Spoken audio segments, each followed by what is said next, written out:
call this meeting to order at 6 p.m. I want to acknowledge that we are in Treaty 1 territory and the land on which we are meeting is the traditional lands of the Anishinaabe, Cree, Ojibwe, Oji-Cree, Dakota, and Dene peoples, and the homeland of the Red River Métis Nation. As a council and a municipality, we will continue to work on moving forward in partnership with Indigenous communities in the spirit of reconciliation and collaboration. I'll ask for a motion for the adoption of the minutes, please. Resolved that the minutes of the regular meeting of council held at City Hall on March 23rd, 2026 be adopted as circulated. Moved by Councillor Nichols, second by Councillor Espy. All those in favor? And that is carried. We have no delegations this evening, so I'll move into opening public hearing request for variation PC 16-26, Taves at 446 Nana Lane. And I'll ask if there is anyone here to speak in favor of this request for variation.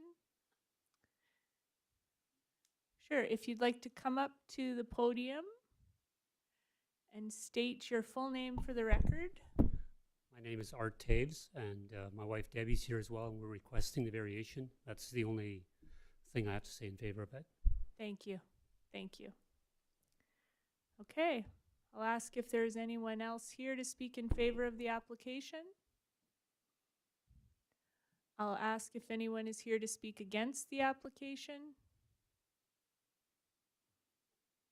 I'll ask if anyone is here to ask questions on the application. And just before we close the public hearing, I'll ask if anyone has any questions for the applicant. No? Okay, I'll ask for a motion to close the public hearing. Councillor Meyer. Thank you, Your Worship. Be it resolved, and I so move that the public hearing for variation PC 16-26, Taves at 446 Nana Lane, now be closed. Moved by Councillor Meyer, seconded by Councillor Nichols. All those in favor? That's carried. Councillor Meyer. Thank you, Your Worship. Council, in front of you, you'll see the report for a request for a variation. File number PC 16-26, and the issue is to vary the following in an R1 residential single-family dwelling zone, and it's to reduce the front yard requirement of 7.5 meters down to 6.8 meters, and the rear yard requirement of 7.5 meters down to 4.2. In your package, you'll see this site plan and the sketch for your references. The background is the applicant's applying for a variation order, again in an R1 for a residential single-family dwelling zone, and the rationale behind that is that the owner would like to build a new dwelling, and as you can see, it is on an oddly shaped lot. The application has been circulated to various city departments. There's been no concerns, and then public notices have been sent to all property owners within a 100-meter radius, and as you can see, there's been no objections. With that said, it's the administrative recommendation, and I so move that the Council of the City of Portage la Prairie approve of the variation request of Art Taves to vary the following in an R1 residential single-family dwelling zone with the front yard requirement of 7.5 meters down to 6.8 meters and the rear yard requirement of 7.5 down to 4.2 at the property known at 446 Nana Lane, which is legally described as Lot 1, Plan 75-317 in the parish of Portage la Prairie. Moved by Councillor Meyer, seconded by Councillor Nichols. Any questions or comments from council? No? All those in favor? And that is carried. Excellent. Okay, Finance, Legislative, and Property Committee, Councillor Massey. Thank you, Worship. Finance, Legislative, and Property Committee has no report this evening. Thank you. City Planning and Economic Development, Councillor Meyer. Thank you, Your Worship. City Planning and Economic Development Committee has no report this evening. Thank you. Community Services Committee, Councillor Espy. Thank you, Your Worship. The Community Services Committee has nothing to report. Thank you. Waterworks Committee, Councillor Nichols. Thank you, Your Worship. Water Committee has nothing to report this evening. Thank you. Transportation Committee, Councillor Espy. Thank you, Your Worship. The Transportation Committee has nothing to report. Thank you. Public Safety Committee, Councillor Doyle. Thank you, Your Worship. Public Safety Committee has nothing to report. Thank you. We have no items of deferred business.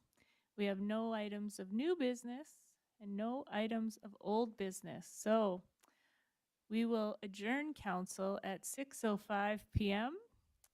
That was the shortest council meeting I think we've ever had. Just so the public knows, just because our council agenda is short does not mean there's not a lot going on in the city. Just one of those months. Okay, we'll move right into committee at 6:05 p.m. I'll call it to order, and it's Finance, Legislative, and Property Committee, Councillor Massey. Thank you, Worship. Finance, Legislative, and Property Committee has no report for committee, but I would like to give just a brief report on my Hospital Foundation meeting. We met very recently, and it was a very short meeting. It was not a lot of items, but the one issue, of course, was about the delay of the hospital closure. So the board, and I know the mayor may be speaking about this later, but we as a foundation board did write a letter to the minister about that. So we'll see where it goes. But that was the big gist of our board meeting at the Hospital Foundation. Thank you. City Planning and Economic Development, Councillor Meyer. Thank you, Your Worship. City Planning and Economic Development Committee has nothing to report in the committee tonight. Thank you. Community Services Committee, Councillor Espy. Thank you, Your Worship. We have just a reminder that the consultation survey is currently out for input and feedback for the proposed Portage Regional Fieldhouse. I know I've seen that on social media. I assume it's on our website as well. So please go and fill that out. And through Your Worship, I'd like to call upon Councillor Massey. Thank you, Councillor Espy. Just a couple of short reports, Your Worship. First of all, I just want to report on an event we had. The mayor and Councillor Nichols and I were invited, well, all of council was, but the three of us attended Steinbach to support the Terriers at the invite by Mayor Funk. It was a great evening, a lot of fun, but you know, it's funny, people say, well, you're just socializing and it's just watching a hockey game, but we actually talked to them about a lot of city issues and how they handle things and how Portage handles things, and it's a great learning opportunity.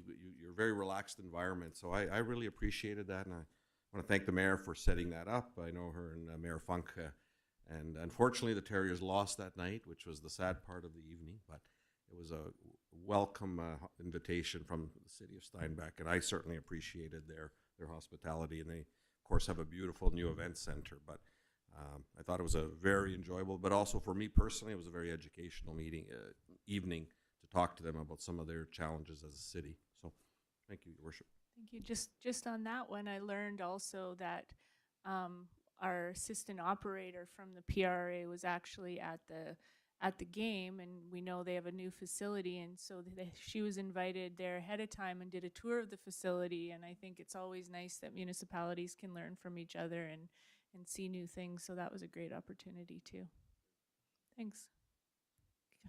Was that it, Councillor Master? Okay, good. Councillor Espy? And that's it for Community Services Committee. Thank you. Waterworks Committee, Councillor Nichols. Thank you, Your Worship. Waterworks Committee has nothing to report. And yeah, I'm sorry the Terriers lost in Game 5 there too as well. But it was a aside from Waterworks. Thank you. Thank you. Transportation Committee, Councillor Espy. Thank you, Your Worship. Couple of items tonight. A reminder about watching out for potholes and using the request for service in order to report those and get them dealt with. And of course, the third free bulky waste pickup will take place April 20th to 24th.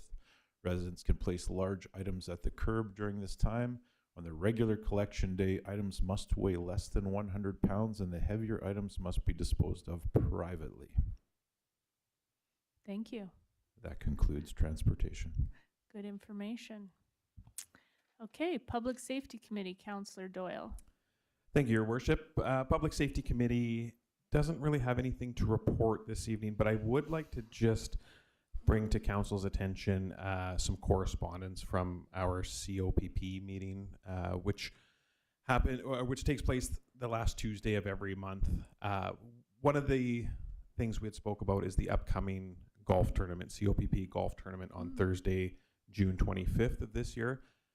And I wanted to share a little bit of information that we received as a board with regards to the tournament and what the funds actually do that come out of the tournament. So in 2025, all the profits raised from the tournament were donated to the Portage Family Resource Center and Portage Big Brothers and Big Sisters of Central Plains.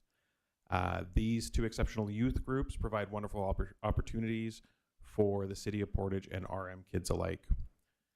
With the $5,600 raised from last year's tournament, it went to 59 local kids, and they were sponsored to participate in the activity of their choice. There were 41 in art activities, 7 for sports equipment, 2 for volleyball, 2 for soccer, 2 for swimming, 2 for dance, 1 for basketball, 1 for gymnastics, and 1 for violin. So this single golf tournament changed the lives of 59 local children. So the money raised at these tournaments, they stay right here in the community, and I just think it was important to share those stats as to how many kids it actually impacted from one golf tournament. So again, the next one is coming up Thursday, June 25th, if anyone is interested, because we know the money stays here and it helps our local youth. Awesome. Outside of that, I have nothing else to report. Thank you. Awesome. Okay, just a couple of things. On the weekend, I had the opportunity to attend the Family Resource Center Mom Prom and help crown the prom queen, which is always excellent. That's an event that they've had for this was the third one I was at, so I'm not sure if it went before that, but it's just a great evening of celebration and to raise funds for Family Resource Center. But for those of you who don't know, they're in a little bit of a leadership change there. Melissa is leaving the Family Resource, and they've hired a new executive director. So they're both working there together. So if you do get the opportunity to meet, I want to say Nicole, am I right? I don't know. I think it is. But anyway, the new leader, and then wish Melissa well for all the work that she's done in that facility would be great.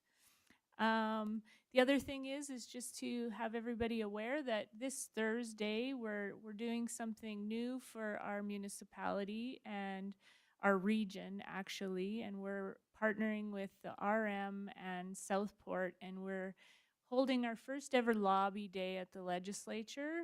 And what the purpose of that is to really talk about regional shared priorities with one voice at the ledge.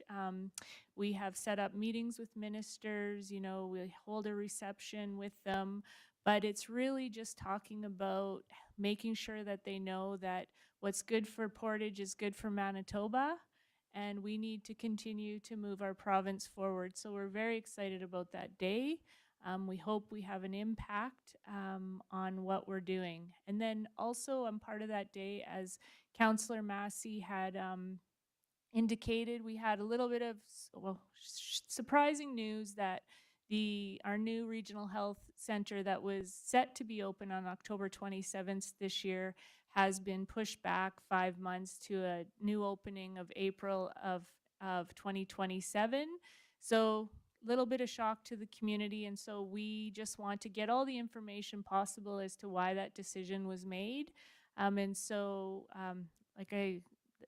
Councillor Massey indicated that I reached out to the minister last week, and they called, and they agreed to set up to meet with us on Thursday when we're in there. So it'll be great that the RM leadership and the city leadership will be able to hear directly from the minister, as well as Councillor Massey, who is the chair of the hospital foundation right now. So we just hope to get clear, concise answers for our community so we know. At the same time, it's like I always want to say, we're so incredibly grateful we have a brand new regional health center coming to our community. And so we'll get through this little hiccup. We want to get the answers for the healthcare workers who are working so hard, and for all the people who've worked on this project in the transition. And we'll be as transparent as we can after that meeting. So if nothing else, we'll adjourn committee at 6:14 p.m.